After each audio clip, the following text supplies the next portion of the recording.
What's going on, everybody? This is ODC, that's me, and I'm back with another action figure review. This is my review of the DC Signature Collection Club Infinite Earths Maddie Collector exclusive monthly subscription, all that fun stuff. Review of Lead. And here is Lead in front of you, as you can see there. Let me just pan out here a little bit. And here's the white mailer box it comes in. I'm sure you guys are pretty familiar with it by now. Get that out of the way. I'm pretty sure you guys are familiar with this style packaging as well. It's very nice that you can repackage your figure. It says Lead on the bottom there. If you turn it to the side, it has a picture of Lead. There's another picture of Lead. And here's this quick little read up, so if you want to pause and read it, by all means go ahead. There you go. And get that out of the way. Bring Lead back in here. He's a much larger figure. He is a more I guess you can call a deluxe figure. Let me just do a couple size comparisons here. Here is what you call it, Iron. So there he is, standing up next to. I'll just bring in the custom Batman. Batman's a little bit shorter than Iron. Iron's a little bit taller. So there's Batman next to Lead. Get bats out of there. And so there you go. So he is much taller. He is a bigger guy. As far as articulation goes, his head does move side to side. It doesn't, it kind of jiggles a little bit. It's kind of, oh dip, we might have some jive turkeys up in here. Oh, jive turkeys, a little bit of a jive turkey. It's like an oversized jive turkey. Yeah. So his head does move up. Or his arm does move up about that far. Does move down. Can do a full 360 here. He does have a bicep, so for some reason, I don't know why, but this one's kind of frozen. So this one does work fine. Single bend at the elbow, a glove swivel. He does have an ab crunch. It's not really working too much. He's got a waist swivel.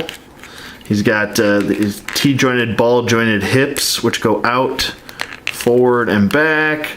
He's got the swivel at the upper thigh as well. He's got a single bend at the knee and an ankle hinge. So there you go. There's his basic articulation for technically a Build-A-Figure, because a lot of him is really based off of the Darkseid Collect and Connect figure. I should call them Collect and Connect, because they're not Build-A-Figures. They're Collect and Connect figures. Sorry. To be technical there, but his thighs are I believe arms to the glove and torso are all still the same as Darkseid. The only difference is obviously the gloves are different. The joint from the knee down is different, and obviously his shirt skirt, as I'll call it, a shirt skirt. Shirt skirt, shirt skirt. I like wearing shirt skirts. By Mattel. Sorry. Hope you guys like that.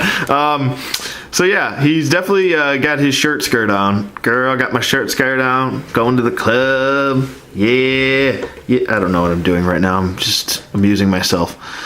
But he does look really cool. The shirt skirt is sculpted, and it does look very nice. The Lead symbol is also sculpted. All the bolts going down his shirt skirt is also sculpted. His head looks pretty cool. Kind of gives off that campy 1940s/50s comic book character. Just a happy-go-lucky guy. Hi! How are you doing, neighbor? And the L on his forehead is sculpted as well. Sorry, I did a little Mr. Rogers there. The bolts on his boots, gloves, and I believe on his head are also sculpted. Pretty cool. He's got that very kind of rock-like look to him. Same thing as that's reused from Darkseid. So definitely looks pretty cool. I'm gonna bring in his brothers and sister. There's Iron there. We got Mercury and Platinum. So we're getting closer to finishing the Metal Men. Here's Tin. I still don't understand. I'm kind of baffled that they would actually make an action figure, because he doesn't look like a child. He looks like a little old man, like a crippled old man. I don't understand it. Why they would ever sculpt this body like this. Doesn't make much sense. Maybe to make him look smaller than he already is, but I don't know. You kind of have to lean him, so I'm leaning him against Platinum right now. Let's see if I can turn his head and get him into a... There we go. I'll pan out so you guys take a look at the Metal Men, or Metal People, should you call them that? Yeah, Metal Men and Women and Child. So there they are, next to each other. Pretty cool. And the only one I'm missing is Gold, and then I have them all completed. So, with that being said, if I had to rate this guy, let me just get them out of the way here, sorry. If I had to rate this guy, I'm probably going to give him... He's a bigger figure. I'm probably going to give him a solid 8, since he's lead and he is solid, as, you know, we all know that. So, solid 8 for solid lead. And, yeah, I'm done with the corny jokes now. Yeah, so that's pretty much it. I mean, he's pretty self-explanatory, pretty basic DC-UC style articulation. He doesn't really, I was surprised he didn't really have an ankle pivot, because most Collect and Connect figures have that little bit of a pivot. I don't know, maybe my joint is just a little bit more frozen or tight than most joints, but I guess there's a little bit of a wobble there, so I guess it does help him balance a little bit. But for some reason, when I first pulled him out of the package, he was leaning to his left a little bit. So just for nitpicking purposes, there you go. I just wanted to point that out. But other than that, I think he's pretty cool. So let me know what you guys think in the comments below, and I will see you guys on the shirt skirt side, or the flip side, either one.